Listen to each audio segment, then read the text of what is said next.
She got three dislikes already. Ah, whatever. Yo, welcome to the show. Let's flow. Yo, Joe, what have you been playing, bro? This week a lot of MLB. You know what I mean? Just been getting into that baseball. Pretty much. I've been playing some Binding of Isaac as well. And yeah, that's pretty much it. Like I've gotten some Zelda in here or there, not too much. I'm not gonna say I've been playing a lot of Zelda. I just mainly been focusing on MLB The Show 2017. It's a pretty good game though. Actually, it's more than a good game. It's a solid title.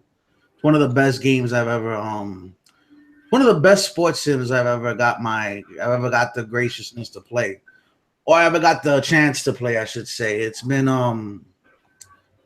what they do every year with this game, because pretty much they ship their game. I think they take a little bit of time off and then they go right back, right? They let some criticisms come in, they look at what they wanted to do better, and it's like this year's version addressed all the problems of last year's version and then went above and beyond. And so it's hard to imagine what they're going to be able to do next year and so forth and so on. The thing is like, in today's day and age, in today's world, you get these developers that all they want to do is rehash everything every year and barely give you anything. And you get this studio who you can see it's a passion project for them. You can see everything that they put into the game. It comes from them. And so like, it's just simply amazing. It has little gripes here and there, but like, I put up my first impressions of it. Now the game is long. Like I won't do a review. I don't consider myself a professional in any way, stretch of imagination. And I can't see my views on the game changing from what I said in my first impressions. But I think as far as sports sims go, it's definitely one of the best that I've ever played. So what gripes do you have? There's like a minor hitch in certain animations that go from transference and stuff like that. Like when it goes to transfer the scene from like one scene back to the other, where the pitcher goes to transfer the ball to get ready to pitch, there seems to be like a little hitch or something. They could like actually patch that. And the frame rate seems to die down. Other than that, like there's nothing much. I'm sorry, I just got a message and I'm taking a look at it. But yeah, the game is amazing. The game in of itself should be played. If you're a baseball fan or a sports fan, or you're looking for a sports sim to get into, you really need to give this game a shot, And that's pretty much it. Like, what improvement really shined for you? The way the ball travels. Last year, like, you could pretty much guarantee where the ball was going to go. Like, it could only travel down certain paths. This year, from what I understand, they went back and they practiced. Like last year, they did the mechanic with the ball bouncing off a wall, right? So they would throw a ball at a wall, and whichever way that the ball went was how they would mimic things.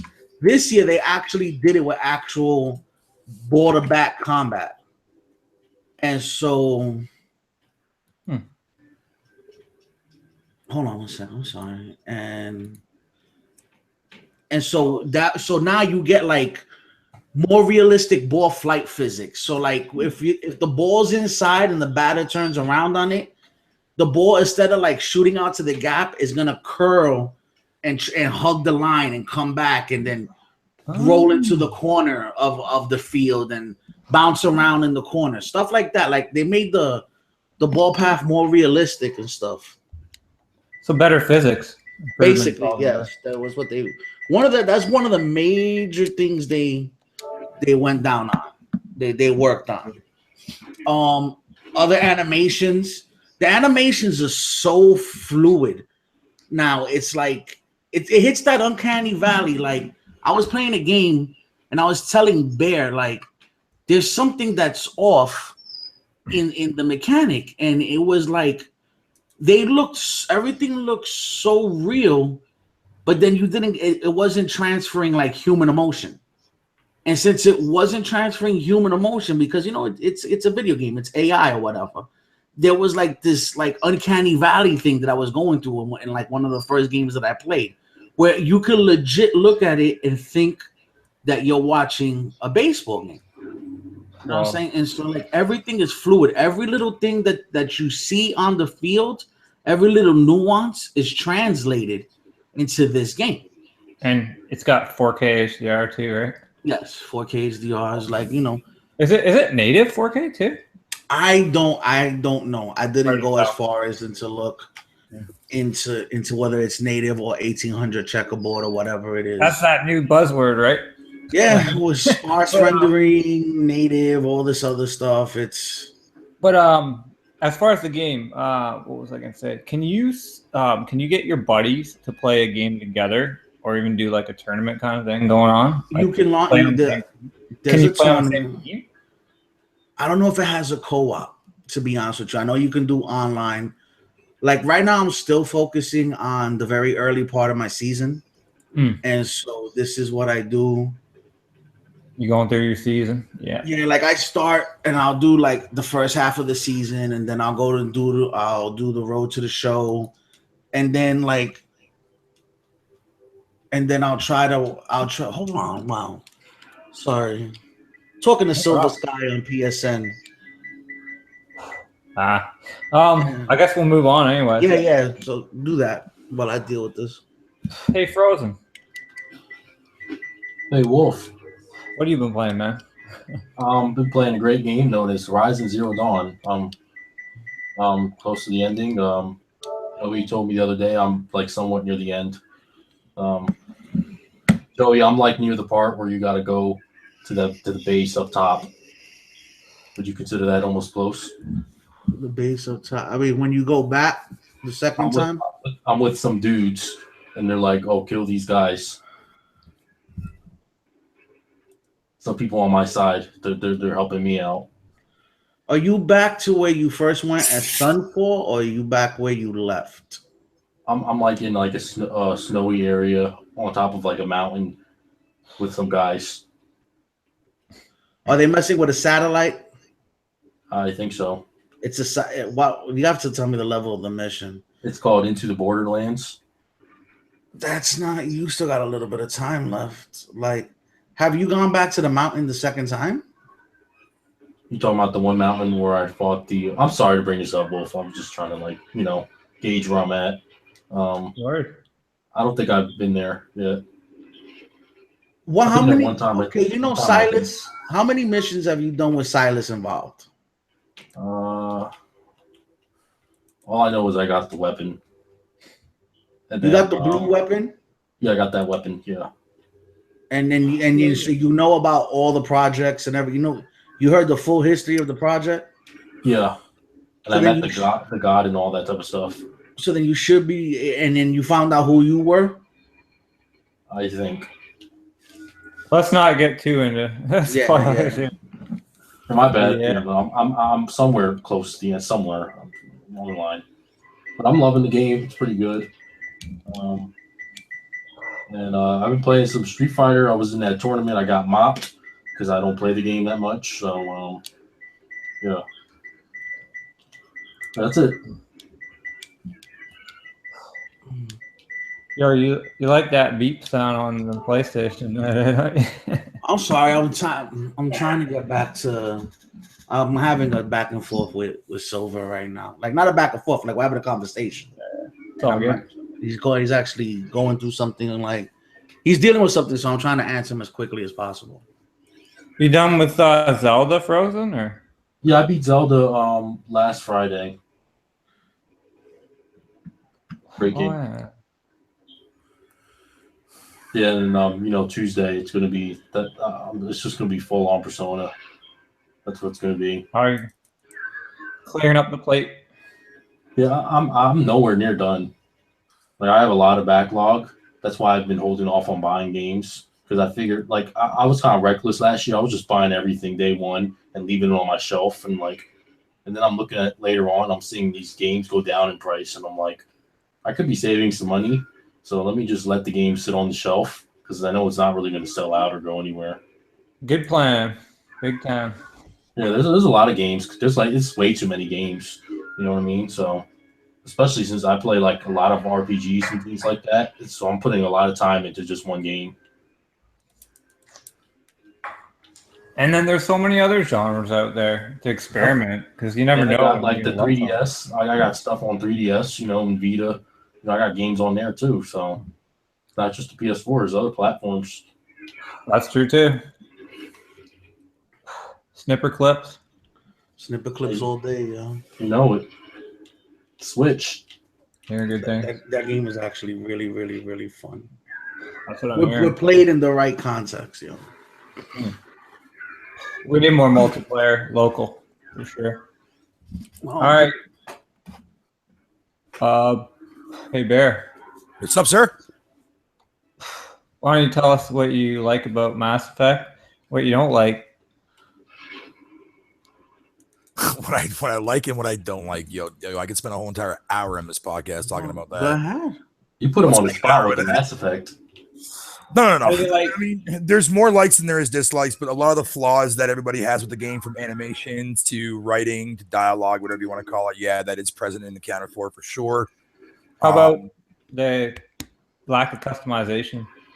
That is definitely a problem. Yeah, I will definitely agree with you on that for sure, which is kind of a sad reality of things, but Yeah, definitely. I was really hoping to see a lot more actual character customization compared to the original trilogy, to be honest. But How is the exploring in it? to some it can definitely be annoying and semi-problematic to an extent. Meaning that a lot of people are not going to, enjoy driving around on the Nomad. At first, I despised it, and I made that apparent in my first fucking live stream that I did. But it grew on me after a while. I got used to switching back and forth. The more I played, and whatever the case would be. So that problem is definitely not an issue for me anymore. Do you think it would be better if they put guns on it? I wouldn't. I thought that would have been an upgrade, man. But apparently it's not. You mean it isn't? No. You go through that whole game and they have enemies in the field, and while you're driving around, and you have to get out and kill them. I just run them over. So they don't have anything that can actually. No, yeah, and that's the one thing that I can't stand about the Nomad is the fact that you're kind of defenseless to an extent because you have no weaponry on your Nomad. Didn't the Mako have weaponry? Yeah, it did. And yeah, because you used to have to fight in Thrasher Mauls with it. Yeah, Thrasher Mauls with it on the ground. Yeah. Yeah. They didn't put nothing like that in this version. No. DLC content. Mako Nomad gun package. Watch. I'm calling it right now. There's gonna be a Mako gun package. No, Joey could be right though. They could technically do something like that, where the fact that they didn't come up with a Mako DLC pack, where they actually allow you to upgrade your you're not Mako, but your Nomad DLC. I can't totally write it off, but you never know. Yeah. That's a pretty nice fucking setting right there. Yeah, for sure. But yeah, I mean, there's more positives that I like about the game, obviously. But I still can't ignore the glaring aspects like bugs and the glitches and the animation flaws and whatever. What I'm looking forward to though is on the 4th to see what BioWare is going to be coming out on record and stating about how they're going to be addressing the issues and fucking future content and whatever the case may be. And I really do, honestly, now that I spent as much time as I did within the main campaign, I want another fucking Andromeda. I want a sequel. I want to see what's going to happen. I want to see how my choices are going to carry over. Because that was one thing, even though the first game, when I played the original trilogy and I played for the very first time, I couldn't wait to jump into the second game after beating the first one because I wanted to see how my choices play out. And it was nice that you saw your choices play out. You know what I mean? And that was awesome. They leave a good cliffhanger. Depending on what ending you get, depending on what choices you make, that affect the ending. Okay. Because I've seen a few endings from people that are slightly different than mine. That's going to play out different to theirs. And plus the grand choice of things too as well. Fucking will definitely play a huge impact on the next game as well. That's why you're playing through it again, which is cool that it offers that replayability. Yeah, because like there's a lot of little small things that I wasn't aware of that I end up seeing like later on in the game. Like one of the things that I told you about there, Will Flow, is like, at the very beginning of the game when like you first come in contact with that alien race that you're not sure what they are called, kind of like a first contact thing that's at the very, very beginning of the game. And I like the fact that like there's 3 ways to approach that scenario, right? Like you have the more professional way of approaching it, put your hands to the side, doesn't do anything, right? And then like eventually just goes into gun battle when they don't pay attention and they start beating up on one of the actual members of your of the initiative, whatever you want to call it. There's that approach. You can take the approach where you're automatically just going guns blazing and not giving a shit, depending on if you want to play it that way. Or the other hidden way, which is actually kind of cool. I didn't even think about doing this, and then I did it for myself to see if it would actually be possible. Is if you hesitate after a while, like during that initiate like scene, when you sit there and like you have your hands to the side and like you're trying to communicate with like this race and they're not saying anything to you, and then like you start beating up that dude. Well, Liam's character fucking will sit there and begin to open fire while your character is still like just sitting there not doing anything, and then eventually you draw your weapon out and you start shooting, whatever the case may be. And then when you go to talk to the NPC that you help, like your character apologizes for hesitating. You know what I mean? It's little small things like that I've noticed that can easily play out for a second playthrough that can make little experience different throughout the course of the game. And I really, really have come to appreciate that. But yeah, as a whole, I mean, the game, yeah, it's got flaws, but it's definitely like not in the same realm as that of the trilogy, but I'm not comparing it to the trilogy. You know what I mean? As far as from character standpoints and shit, like this is a whole entire new story that's had here, new race, like, well, not new races per se, but new characters to interact with, fucking, a new galaxy to explore. The Milky Way is done. That's out of the way now. That was Shepard's story. Now this is Ryder's story. Can I ask you a question? Oh, wait. Yo, Frozen, you gotta turn that TV down, bro. Oh, my bad. I'm sorry. Go ahead. May I ask you a question, considering the old trilogy and now this game? Yeah. Do you think that they did enough with this game to separate it from the old trilogy to where you think it should really be looked at as a separate thing, or is that what you're doing to help yourself adjust to this? Not to help myself to adjust to it. I'm looking at this as from a character standpoint, to be that character that we know and love and that represented that trilogy, fucking, the way that we brought her up as the choices that we made in the interactions and the characters that we actually did, and whatever the case may be. And the same thing happens here with Ryder. A lot of people are not going to like the personality of Ryder. Me personally, I happen to actually enjoy her personality, just like I did with Shepard. But I'm not comparing, because they have both completely different backgrounds. They come from 2 different perspectives, and it's different from that angle. And that to me, fucking is different right there on its own merits. Okay, fair enough. But at the same time, look, there's going to be a lot of people that are not going to like this character, and yeah, trust me, there's a lot of reasons as to why a lot of people are not going to like this character. You know what I'm saying? But I mean, I'm not going to ever compare Shepard to Ryder or Ryder to Shepard, because there's no need to, because there's completely different written characters and different backstories behind both twins, so it's entirely different. Okay. What do you think the game is worth in terms of when do you think it should be? Should you stop what you're playing now and run out and go get it? Should you wait till where you have like less on your backlog? Like, no, definitely not. I would definitely tell people, like, if you're a fan of the series but you don't want to have to deal with any of those issues and whatever you want to call it, sit on it for a while and see how BioWare addresses it.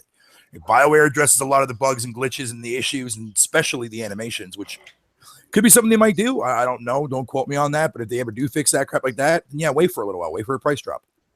Price drop. Mm-hmm. Price drops are good. And a bag of chips. Cheetos, I'm sorry. Apologies. Gamer Snacks. Yo, AG, what's up? I like the avatar again. Yes, he has one of the greatest avatars I've ever seen. Bacon. Everybody loves bacon. Oh, is that all you've been playing, by the way, Bear? What, this game? Yeah, we forgot to. I don't know if there's anything else before. I've been playing some of the multiplayer for Andromeda as well because I wanted to see what that was like. Now, I'm not really a big fan of wave mode kind of games because they tend to get boring for me. This one here is okay. Like, I'm not gonna sit there and say that it's the best horde mode I've ever played. Fuck that. I think Gears of War, definitely takes the cake on that one in my opinion because that horde mode was pretty fucking fun for a while. But this game, like, I mean, for what it is, it's a short burst kind of fucking fun factor for me, where I can go and like play like, you know, a couple of matches and then take a break and then come back to it later on, you know, that kind of thing like that. You know, and the fact like they lowered it down from like the original 10, like it was like 10 waves, like it was in the third game, and they lowered it down to 7. Makes games go by fairly quickly, you know what I mean? And it's fun for what it is, and I'm hoping they eventually like evolve from that because they seem to put a lot of time and effort into this multiplayer. There are microtransactions, but I haven't bothered to fucking actually buy anything from that because it's not needed for me anyways. I mean, overall, it's a fun little multiplayer, just something to play from time to time, you know what I mean? Just to have fun with it for a little while and then come back to it later on.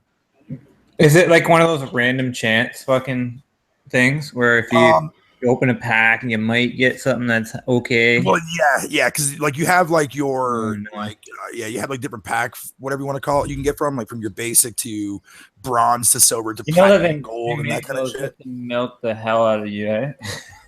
Well, yeah, but I mean, it's not like it's hard to get actual in-game currency though, too, as well, because you get quite a bit over. You know, the higher you play with difficulties, the better, the more money you're going to get from it. And whatever the case. Yeah, it's definitely there's a balance to be had there, unless like you're a person that's impatient. Then, I think though, like the whole still don't recommend the whole random shit, like the whole random opening packs thing. That's like totally just taking advantage of people that like have like it is, yeah, exactly. And you know, there's already a few channels that I saw that popped up that were actually dedicated to opening up fucking those kind of premium boxes on Mass Effect Andromeda to see what they get, right? Well, my buddy, he's like broke as hell.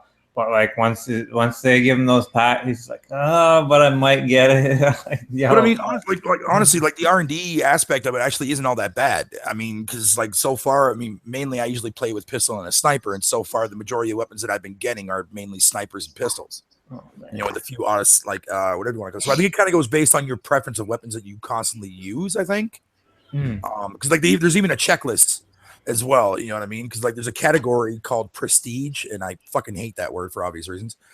Looking at you, COD, but under there you could see like all your unlockables, everything you like from all your characters that you unlocked, from the common to the rare to the ultra rare characters you can unlock. I don't know. It's a pretty well designed. It's pretty balanced, at least from what I've seen so far. I haven't really seen too many issues as far as the the whole microtransactions forcing that upon players. But I mean, it's just fun. It's just fun to play in short bursts and move on. Man, your character looks like a sexy librarian. That's right, she is. She's got some really big coons. Yeah, she does, doesn't she? That's how I make my characters, man. That's how I roll. She's very top heavy.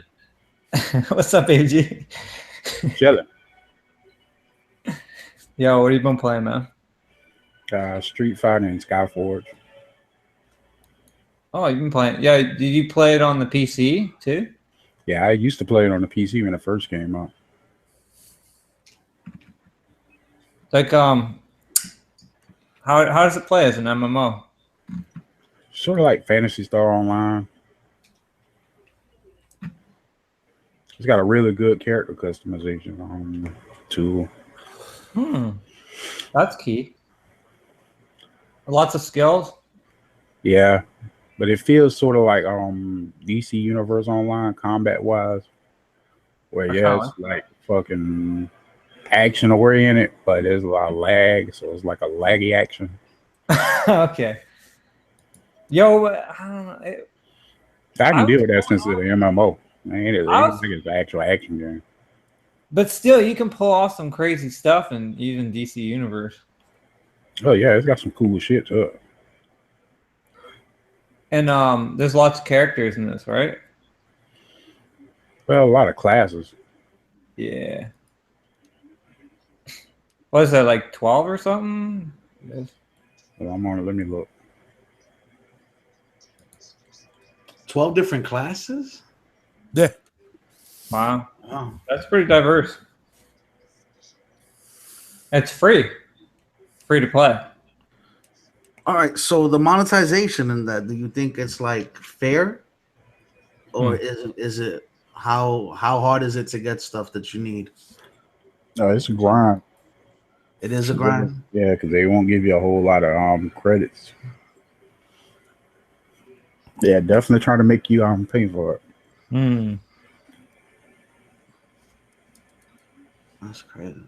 So would you think it's more of a grind than other RPGs, or the same grind that it always MMOs, I should say, more than other free to play MMOs, or it's about the same? It's about the same. It's about the same. So it's consistent with the current medium. Yeah, pretty much. Okay. Yo, I got one question for the zones. Like, how are the enemy scaling zones? Could you just walk into a certain zone and just get completely one shot? It's more like mission based, like Fantasy Star online. And it has like different difficulties and whatnot. Okay, Bear, your character has a Bayonetta look to her almost. That's why I made her that way. You kind of did make her that way then, right? Like, Yeah. Okay. Because I was like, that's pretty close to Bayonetta, yo. So. No, we gotta talk about some Bayonetta and Wolf. What have you been playing? Oh, yeah, I like that outfit. I've been so yeah. My avatar is all messed up because Yoko Taro kind of like hacked into my brain, and I've been playing a lot of Nier, so it's that Nier life, man. I had a near-death experience. But anyway, yeah, man, I like that game a lot. I like the themes of it, the different areas. At first, I thought they were kind of bland, but the more you kind of get to know the story and what's going on, I think they're kind of relevant. And there's definitely some symbolism all throughout that game, like, and the different things that are going on. Maybe it's just me interpreting in certain ways, but I'm just thinking about like all the different things we could be touching on, and like what the why they went with certain things. I'm trying not to spoil things as far as like what happens, and I mean, okay, here's what I would say: if you haven't played Nier, check out the original one. Just look at the cutscenes. Like, there's a video that goes through all like the cutscenes and story of it, and like all the main parts of it. It gets like 40 minutes long. Grab some popcorn, check it out, man. Like, turn this podcast off. Go check that out, man. I'm just telling you, straight up, dude. Just check that out when you get the chance. It's so worth it. I'll watch it.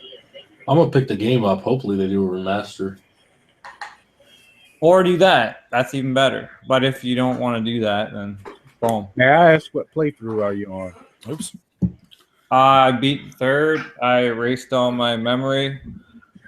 And luckily I backed it up. Oh, shit. I just spoiled. Oh, no. No spoilers, man. But yeah, definitely save your data onto a hard drive at a certain point. And I did that one, but I haven't done all the endings, and I want to try and get as many endings as I can. Yeah, you can cheat and unlock the trophy just by buying the thing. It's like super easy to do. The trophies in that game are way easier than I thought. You could like run through it and get them pretty damn easily. Well, you're still gonna have to play the game 3 times, and then I think it's fun to attempt the other one. Like, a lot of people, that's the sad thing, is a lot of people are just going to go, I can just buy them all because I got so many other things.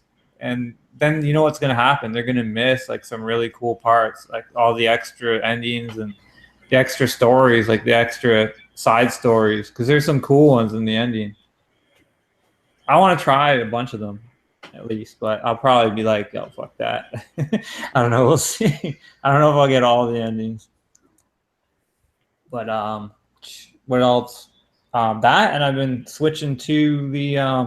Oh, and by the way, the freaking camera in that game is phenomenal. Like the way it teaches you different ways to approach things, like just by use of the camera, and the camera is handled so well. It's awesome. You really do enjoy the camera of that game. I like, man.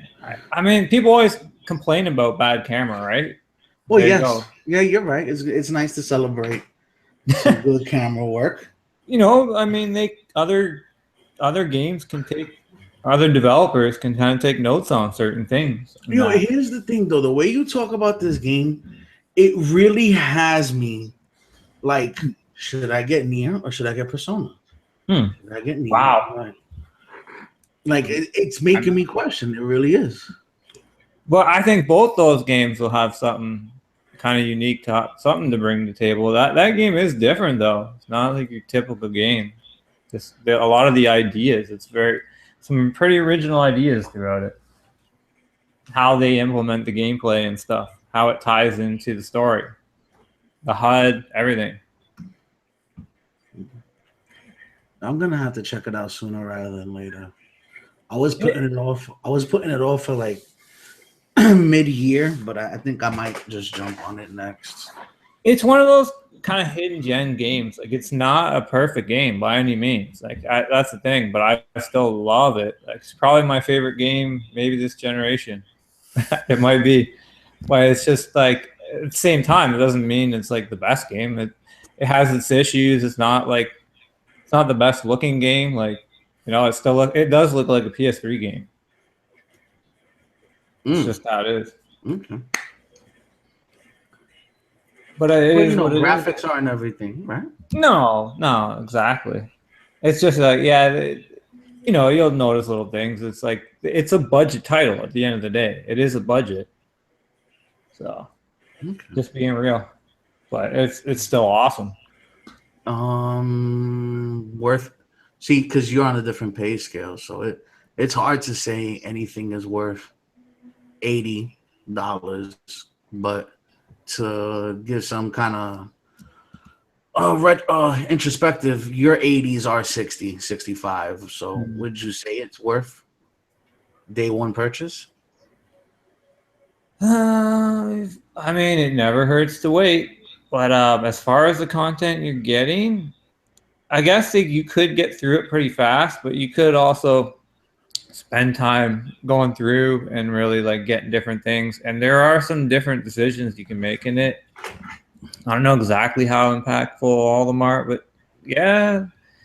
All right, not to be subjective. Do you feel like you got your $80 worth? Well, I'll just say like this: there aren't a huge amount of areas as far as to explore. Like it's decent sized map, so it's not like, I don't know if I can 100%. To me, it would probably be worth like. Well, that's the thing. Is like how much I enjoyed it better than other games. So to me, it kind of was worth the full price, even though I didn't pay full price. But okay. So then that changes everything directly. Yeah, to me, and that's another thing is like when you pay a amount, sometimes a game feels better, right? Or if you're just in a mood for that, like we were saying before, like it can all come down to like how you feel about it. Like that's why you got to kind of watch out with the whole expectations, because if you have like way too high expectations, that can kind of hurt the experience. Like for me with Nier, I had the highest expectations. That was my most anticipated game, and it kind of hurt it a little bit off the bat. Like the first playthrough, I was expecting better with like the characters, because like the first ones to me were iconic, man. Even the music, like it didn't kick in enough, but the more and more I went back and listened to the soundtrack and stuff, I'm like, yo, this is dope. It's like right on par. But yeah, the more and more I got into it, I started realizing this is definitely a one-of-a-kind game. It's a gem for sure.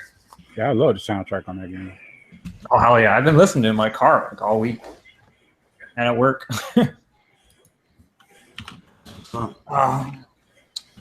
Oh, and I've been playing this. I've been freaking getting addicted to this Sword Coast game. Just the last few days, man. I'm like, yo, this game's pretty dope. It's just old school RPG, Dungeons and Dragons. You can do the Dungeon Master mode with your buddies. That would be kind of cool.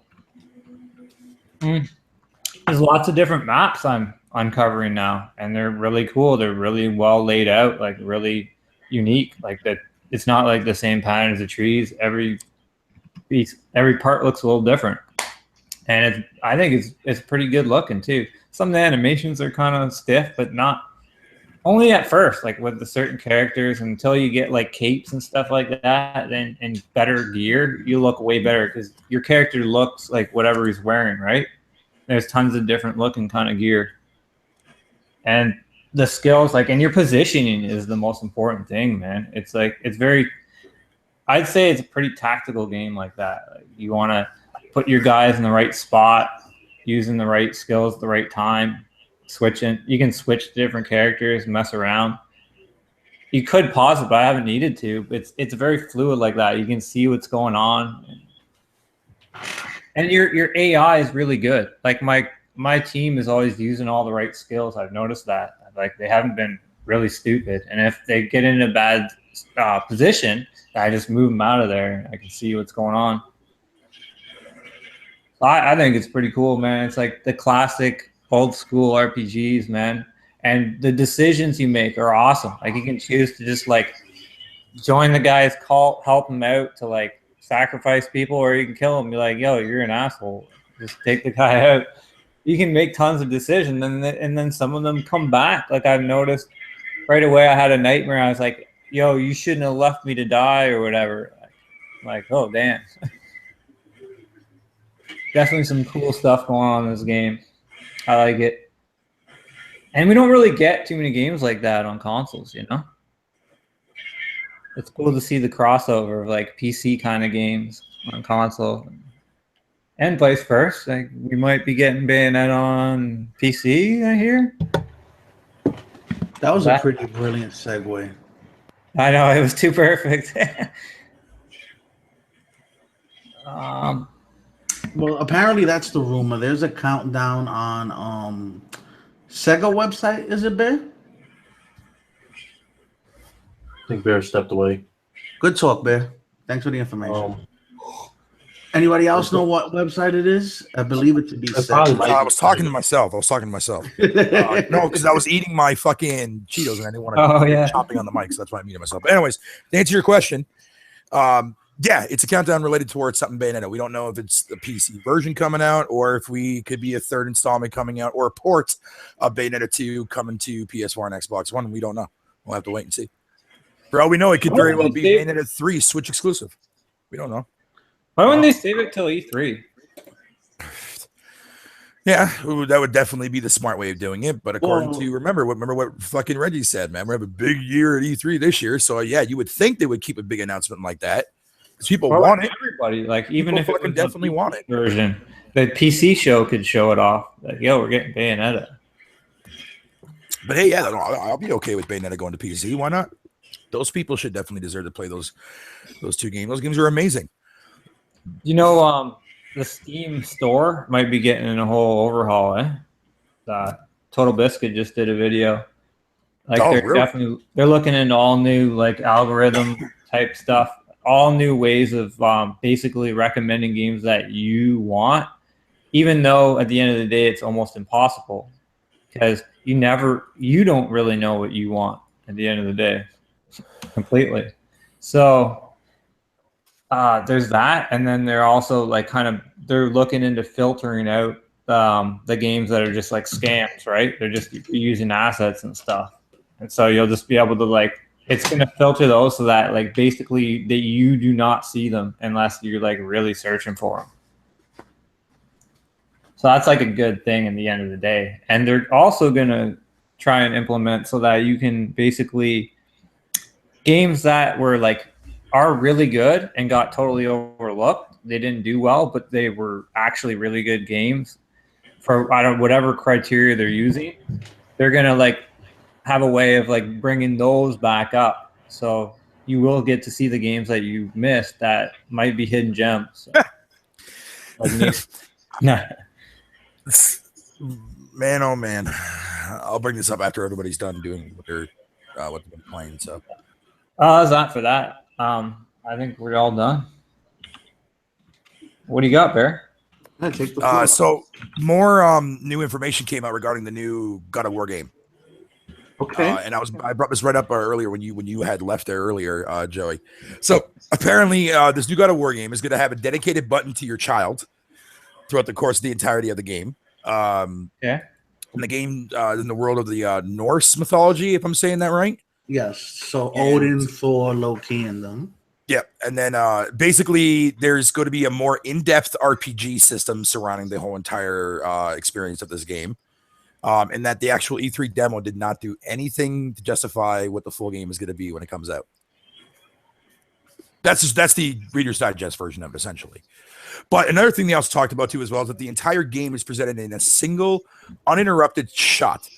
Once you're in, you're in. No load screens, no cinematics, no fades to black. Kratos and his son's journey across the world of the Norse mythology, which takes place in an undisclosed amount of time past God of War 3, will be told in a wholly singular and honestly unique manner. You sound like you love God of War, but you don't even like it, do you? I don't.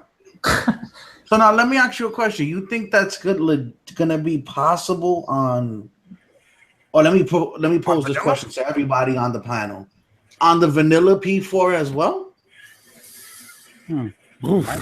Maybe they might have to cut some corners for that, maybe, but like that you're not really going to notice it too much on the vanilla, but you might notice it on the pro.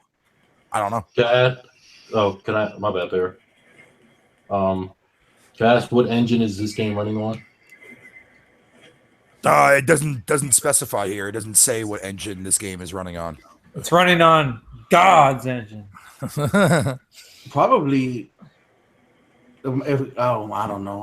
I don't dare to speculate because it didn't look like Unreal 4. Yeah, it didn't look like Unreal 4. Yeah, I think it's definitely an in-house from Santa Monica. You think it could be Gorilla's engine remodified? That could be a possibility. Yeah, I mean, if it's that's my engine, it'll be running fine. Go places, man. That engine that Gorilla made there is going to go places for sure. That should be Sony's engine. Just leave it. Yo, doesn't it look like if God of War uses that engine, and because we already know that what's the boy that Jeff Keighley cried for, Kojima. Oh, Kojima. Yeah, we already know that they using that engine. So what's to say that other in-house studios ain't going to use that engine? Like if Sony can just. Correct me if I'm wrong. They own Gorilla, right? Or Gorilla's on the contract for them. Yeah. Okay. So is it like with Kojima, with Capcom, where they own the Fox engine that Kojima came up with, or can Gorilla leave and take their assets with them? Does anybody know this? Oh, okay. So like that licensing thing, or if it's because then you could say technically Sony already owns that engine. I don't know who. Really I think maybe that engine might technically be Sony's related thing. So if Gorilla ever did want to separate their ways, I don't know. That's a very tough one to say because I don't want to say that it is Sony. Then people are going to comment and well, they were call me a fucking idiot. So I don't know. They were funding them as they're developing this engine, were they not? Yeah, I mean, plus, clearly Sony's obviously wants this engine to be a big push towards their companies that they're supporting because I mean Kojima is going to be using it for Death Stranding, and Horizon has already proven that engine can hold its own merits on vanilla and pro. So I think that would be a phenomenal choice for a lot more of these in-house studios that Sony represents to definitely use that engine for sure. And I wouldn't be surprised if God of War is fucking using that engine, man. I would not be surprised whatsoever. I wouldn't be surprised if Sucker Punch's new open world game is using that engine. Like whatever fucking, I don't know what the fuck kind of magic Gorilla pulled out of their ass to make that engine, but applauds to them, dude. Holy fuck. Yeah, it's pretty phenomenal. That engine is immaculate, dude. You know what that game needed? Like some cooler melee weapons and maybe like a cool tech boomerang or something. And you can knock parts off. Always blows down. How many times have I heard people talk about a boomerang being in Horizon? God damn. I want a damn boomerang. It can work though. I'm definitely not gonna say no to that. But the dodge and yeah, it's cool. Then you can like aim where it's coming back. Boomerang. Sound like they want Zelda. Can we get a boomerang, please? You know what? I have a fever, and the only prescription is more boomerang. Right? Goddamn. Next thing you know, they're going to be asking to fucking have, what's her name, fucking blow into a goddamn ocarina. Pause. Ocarina. Hey, Ocarina. Anyway. So. And a robot named fucking Epona. That is the. Square Enix lost 2 of their high-profile people. Dude, that's not good. They lost the one of the developers, Art designer as well, and an art designer, Yoshiniro Yagamishi. I don't know how to pronounce Japanese names, so I butchered it either way. He did the he's the producer of Star Ocean. They lost the producer of Star Ocean and Valkyria Profile, and art director for Final Fantasy 13 trilogy and Final Fantasy 15.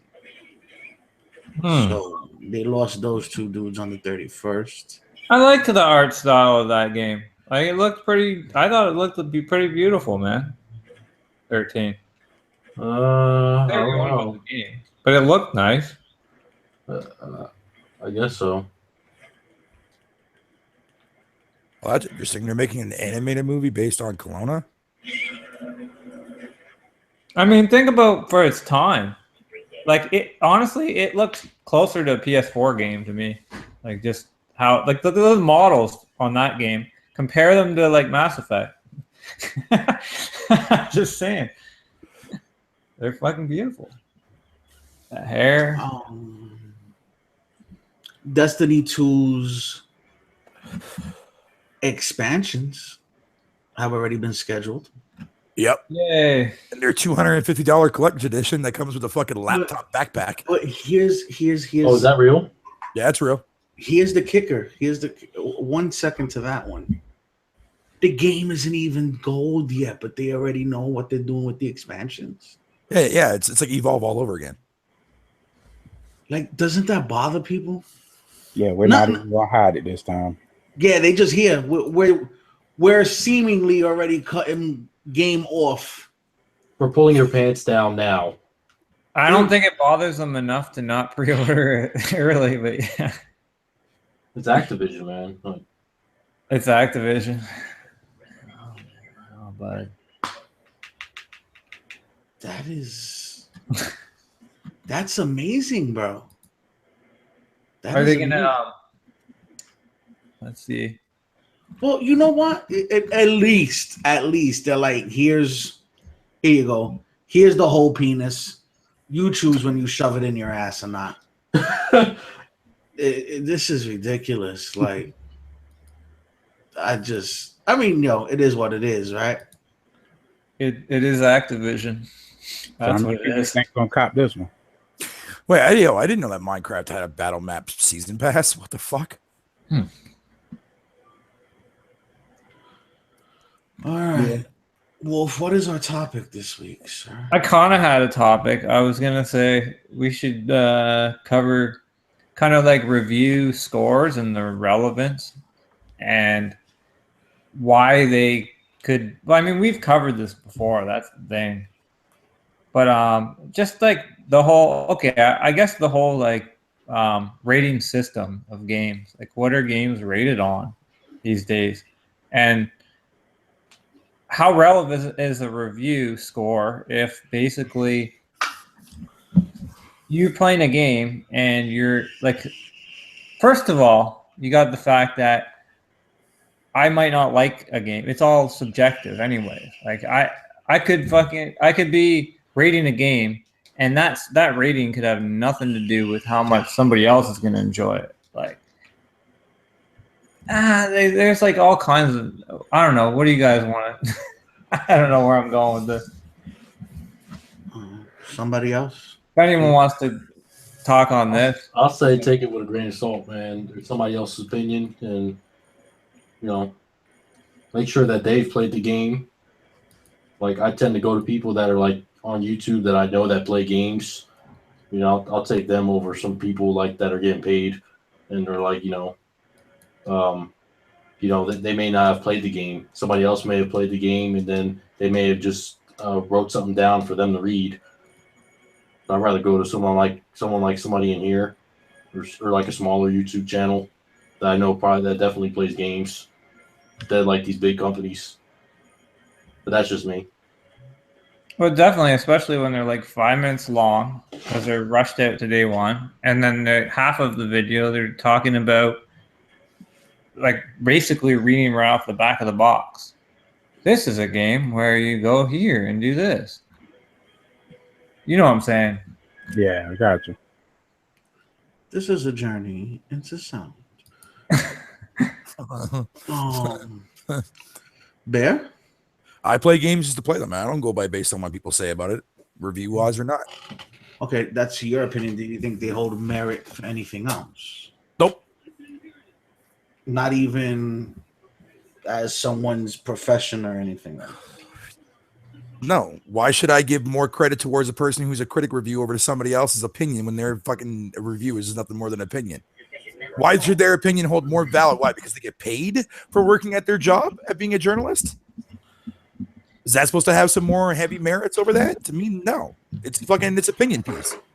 Just like how anybody else in this community, paid or not paid, is fucking who does a review and scores it whatever they want to score it, is their validation of an opinion. I'll throw another thing into the mix there.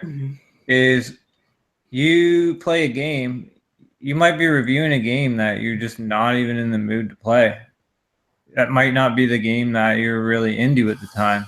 You know how sometimes you're just you're more feeling like one game than another? Mm-hmm. So that could totally sway how you end up feeling about the game. You're 100% correct about that. Well, I agree with you.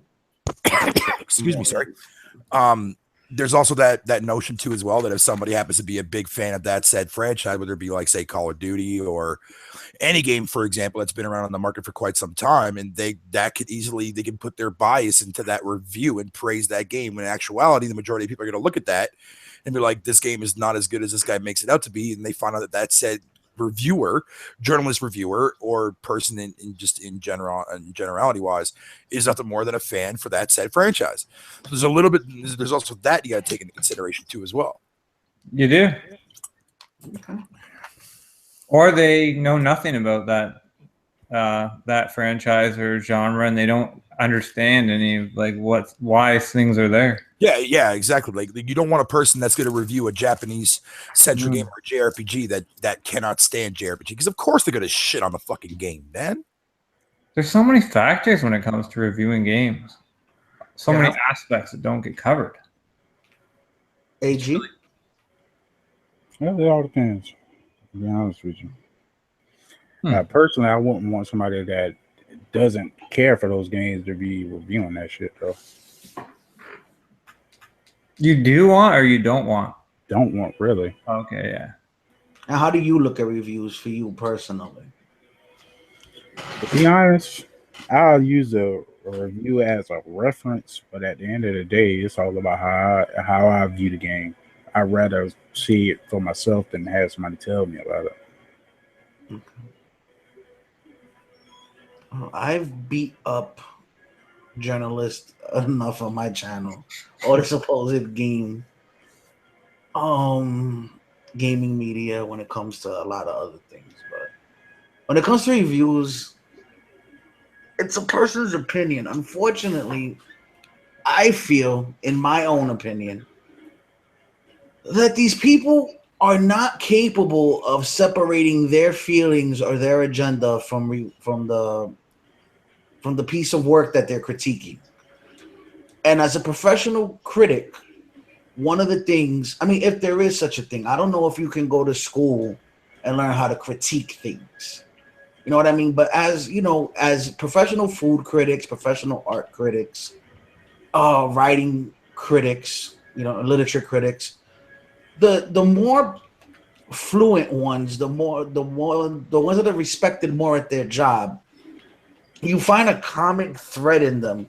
One of the things is that they always say you need to be able to separate yourself from the thing that you're critiquing at that time, or separate your emotion or your own thought process from it. Now, they also say it's very hard to do, and it's not nigh impossible, but there's always going to be some kind of cross. I just think that these young men and women that they have reviewing these games today already have a preconceived agenda. They already have a notion, and they are highly incapable of doing that.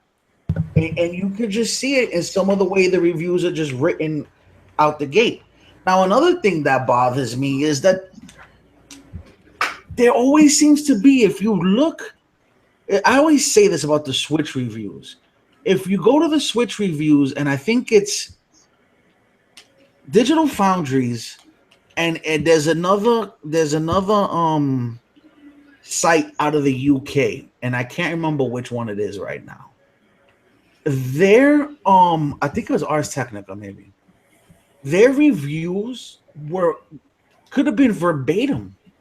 What I was just gonna mention, that's one of the biggest things that bothers me. They keep copying other reviewers. Yep. Copying, and same with their scores. They're just copying. They're waiting for other people, and they're like, "Oh, then I'll just go with the flow."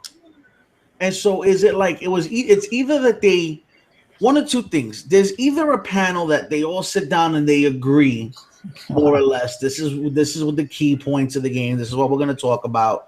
This is what we're going to focus on. Just try to you word it a little different, or they're getting what they're saying what the companies want them to say. Now, in the case of the Switch, there were too many instances like that. You know what I mean? Whoa. And then you've also got on the other side.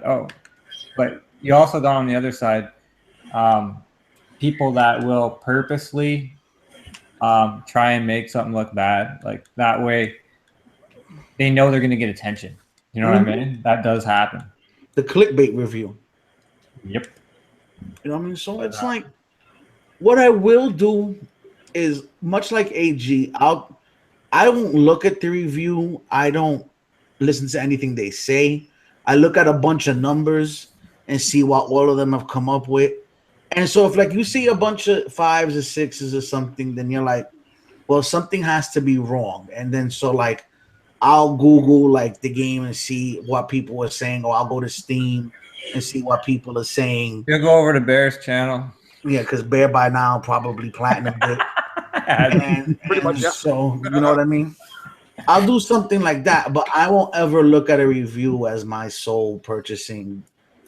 I like the whole reason why I make up my mind on a thing. Actually, as this generation has gone on, I've gotten away from reviews, from hype, I'll watch an initial launch trailer. A couple of months later, I'll check in on the game myself, and then maybe by release, I'll look at a dev diary or something if they have it, and then I'll be like, okay, I want that. If nothing convinces me here or there, I really don't care. I'm either gonna buy the game or I'm not already. You know what I mean? That's how I look at it. Yeah, I think people need to start looking for different ways to get recommendations for games. But also do remember that these kids that are writing this is their job. I'm not saying that you should give them a pass or whatever, but at the end of the day, they're trying to make a living, and so a lot of the times they probably have to do what they're told to do, or they probably didn't want to write game reviews as a living either. Let's look at that. How many people, how many journalists go to Northwestern or go to all these other Stanford or all these other journalism schools, and their dream is to write for a gaming That's definitely a factor. magazine. You know what I mean? So that happens, man. A lot of them, they're not really gamers. people are human at the end of the day. I mean, when I say not gamers, but I mean, you know what I mean by that. You know what I mean? It's not like you're not a gamer. It's like you're not that into gaming. That's the thing. Well, yeah, because they're not gonna understand the nuances of something you can look at Zelda and you could tell they didn't give. I don't know who reviewed Zelda for the majority of the sites, but I don't think it was given to anyone who understands the nuances of certain things in the game because of all the 10s that it got. When the game has the frame rate dips and all this other stuff, it's a 10 is supposed to represent flawless, right? Or masterpiece or something. How can something be a masterpiece if it has a glaring flaw? Well, I think another problem is that 10s get given out too easy across the board. Like 10 should have to be, to me, this is just my opinion, but I think 10 should have to be earned. Because there's no, that's like saying, that's telling the developers there's no room for improvement in a way. Yeah, that's true. And that's the thing, there's always room. See, in retro, what would be a great retrospective to do one day would be like go back to last gen and look at how many 10s were out versus this gen and see. And then you could really see like, has it like, are they giving them out way too easy and so forth and so on. So and then a 7 might end up being better for somebody anyway. So yeah, because it's I wish scores would just go away kind of to a certain degree. It's always your opinion at the end of the day, right? Because Yeah. how many times have any one of us here liked the game bear withstanding that we're not supposed to like? You know what I mean? Like, oh, you're not supposed to like this game. Why do you like it? And because, in our opinion, something clicks or meshes with us within the game. And so therefore we are like, yeah, I really don't care what anybody says. I dig this game, regardless of how you feel about it. You know what I mean? Yep. Do you think sometimes people end up liking a game because they were set on it? They were like, I really want this game to be good. And then they kind of like lie to themselves a little bit, like make it seem to themselves like it's better than it is. Oh, you're asking if NMS syndrome actually exists. And if there's a prescription for it. I don't know. Maybe more cowbell. I don't. Maybe I think it might. I think what it is to some small degree that applies. I don't think it's like nobody ever wants to be wrong. Nobody ever wants to feel like they threw money away. Nobody ever wants to you know what I mean? So everybody will go find something that they can use to justify their purchase or lash onto, and if they can't find it, they'll white knight it themselves. You know what I mean? Yeah. But my whole thing is, why does it matter? Why does what anybody else's opinion of what you did with your money or what you said out of your mouth or how you feel about something, why does any of that matter? Yo, that's like the question of the night. That's the question of the year. Like, why do people put other people's opinions above their own? And like, you just give power to yourself, to self-important individuals. I'll never understand that. Why do people care so much about what plastic other people are playing on? Like, I mean, I don't know. It's a gaming community, right? So you got to fight for the games, I think. Yeah. You know what I mean? But it is what it is. I'll never understand it. I'll never understand. Brand loyalty. Yeah, but hey, think about this, AG. As a grown man, you gonna let anybody else's opinion make you feel a certain kind of way about your purchase? Nope. You know what I mean? Like, it baffles me. Like, at some point, you're gonna admit if the game is good or bad. You're gonna admit it to yourself, right? So if you admit it to yourself, whether it's good or bad, why can't you just carry on and just push that narrative forward? Like, yeah, it's not the greatest game, but I'm enjoying it. You know what I mean? People can't do that.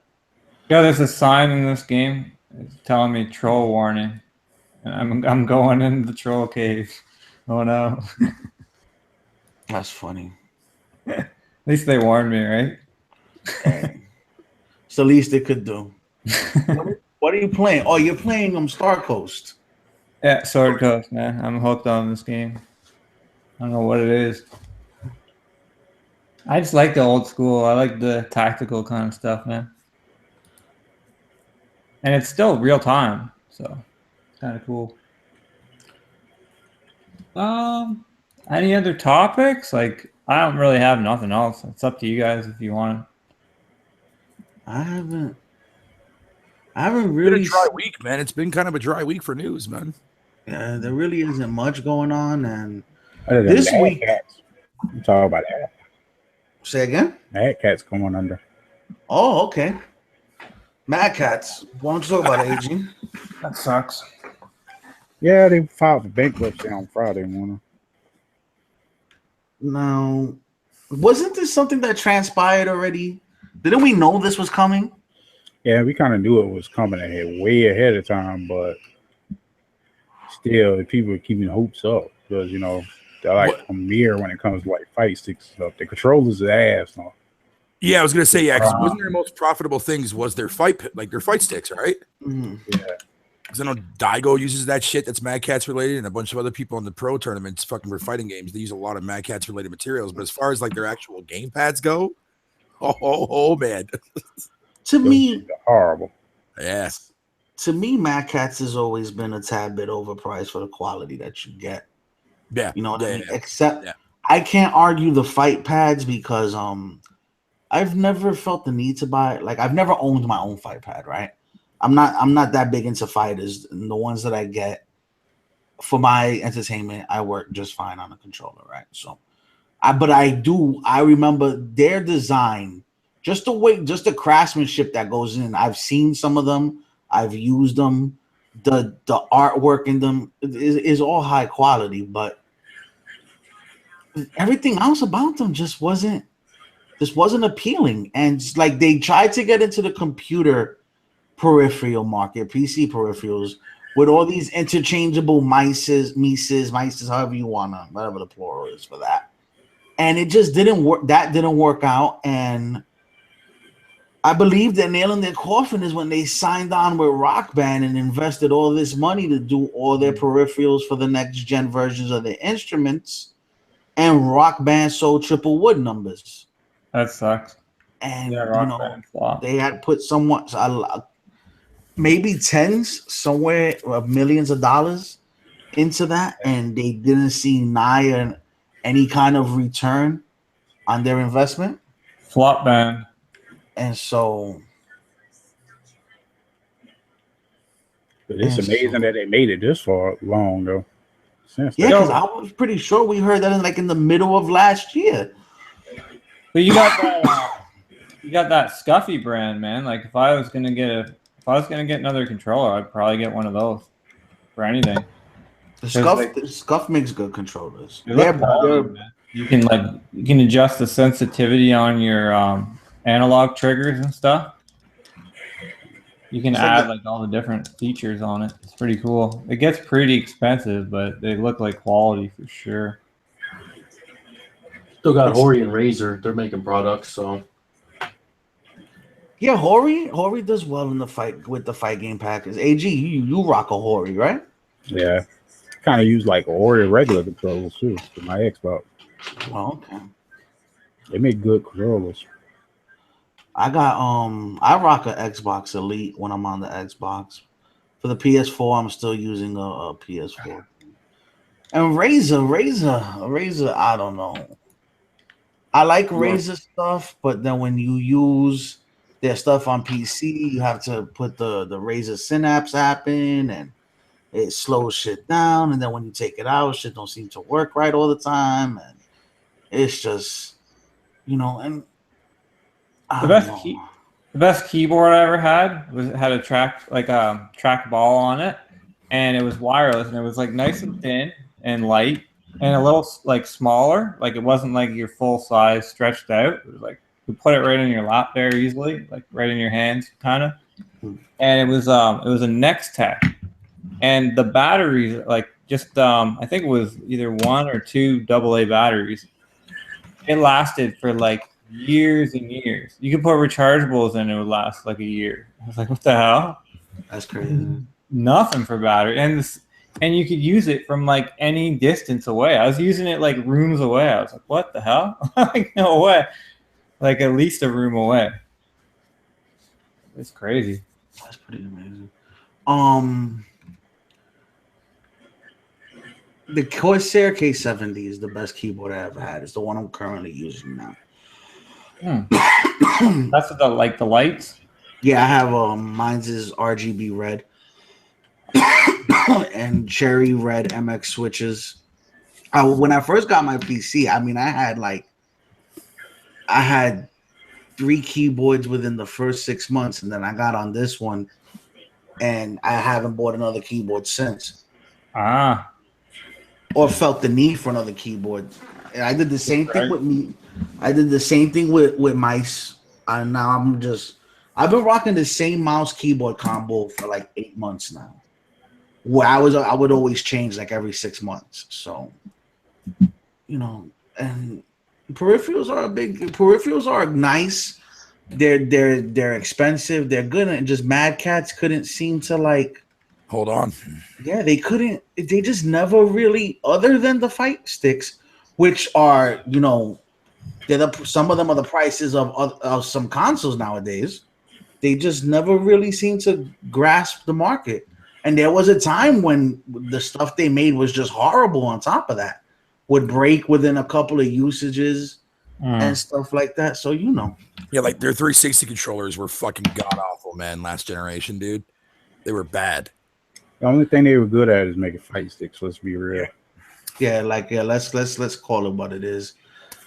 I still think the best controller manufacturers or peripheral manufacturers, for the most part, are the in-house parties themselves. Because if you look at what Microsoft does with their controllers, even the Elite, which I think was Scuff helped design or manufacture the Elite controller. I'm not 100% sure. But that controller is one of the best controllers I've ever used for anything. It looks damn good. I like how you can remap stuff right on it. It's got a ton of features. A lot of stuff that I don't even use. A lot of stuff I just plug and play, except for the trigger stops and stuff like that. And I will adjust the steering, the sensitivity, dead zones on 1 or 2 games. But other than that, like even those paddles in the back, the bottom 2 are extremely unnecessary. You know what I mean? But like other than that, I enjoy the controller. Oh yeah, because most games aren't mapped for that on console. Oh no, because the bottom 2, the way that they come down, they interfere with the way you hold the controller, the way you hug the controller. So you have to almost relearn how to hold your controller if you want to use those. And for me, it made it rather uncomfortable. I could get annoyed. Yeah. So I pretty much put those up day one and stuff like that. And then, but other than that, I use that controller on my PC, my Xbox. Kind of wish I could use it on my P4 sometimes. Can't. You know what I mean? So actually, you could just get yourself. I forget what the other thing's called, but I have like a Titan 1 stick, and you can just set it up so that you can plug in one controller.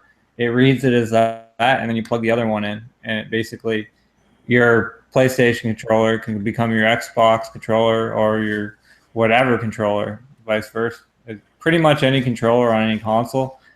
I haven't heard anything about the Switch yet, but there probably will be an update eventually.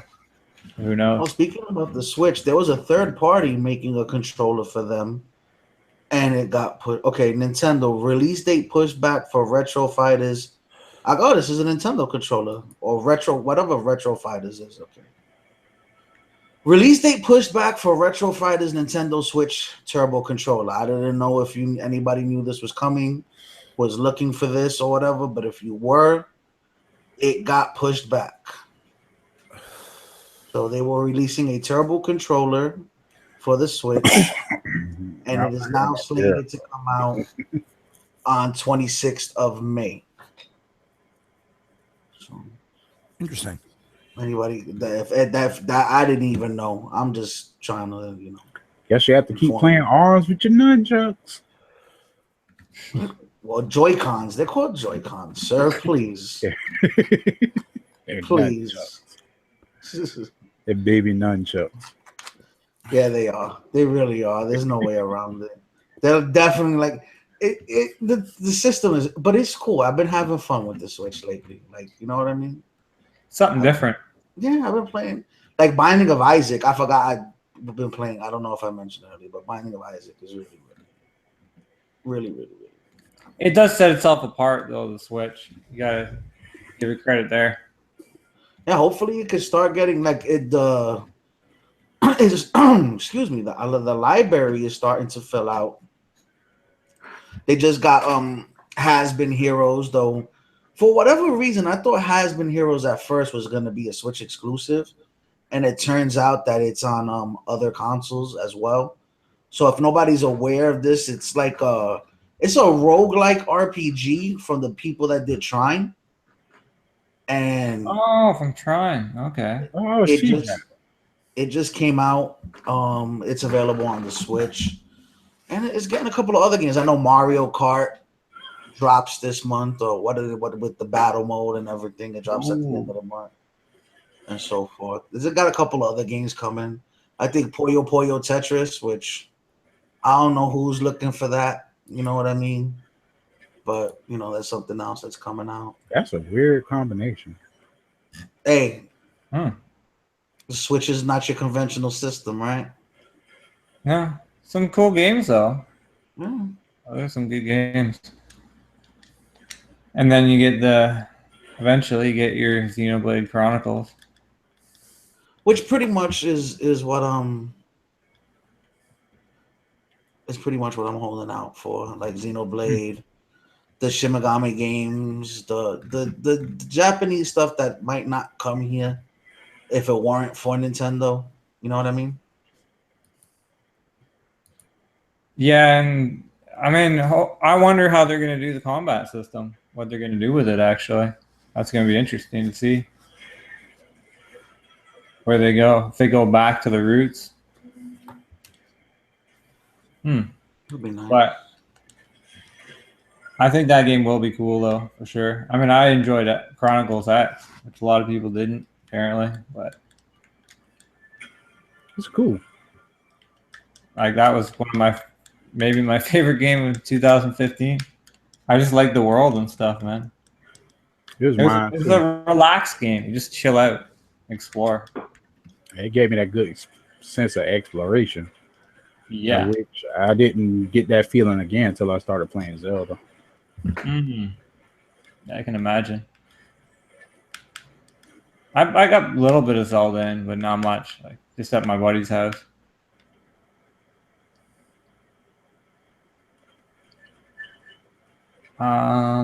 Yeah, you know what? I'm getting kind of tired anyways, so might close it down. I've got too much, unless you got anything else. Nah, there's really nothing else, yo. We massaged this as long as we could. We really did. It's a dry weekend game. Yeah, back to gaming, guys. Sure. I'm quite sure people have plenty to talk about next week, though. Yeah, they are. Yeah. Next week, the Scorpio announcements are coming out. All this other stuff is coming out. So, are they announcing the price? I don't think they're announcing the price. I think it's just a spec. All right, boys. I guess we'll just shout everybody out there. Well, thanks for having me, buddy. As always, thanks for having me on your show for this week, and I'm definitely looking forward to next week as well. Sure. And Frozen? Thanks for having me. I hope everyone likes the video and shares the podcast so everyone can hear it. AG? It's always a pleasure to be on, Will. And Joey? Appreciate the time and the opportunity. Thank you kindly. And Wolflow. Peace out, guys. Keep it gaming. I just noticed. I was like, oh, shit, Wolflow.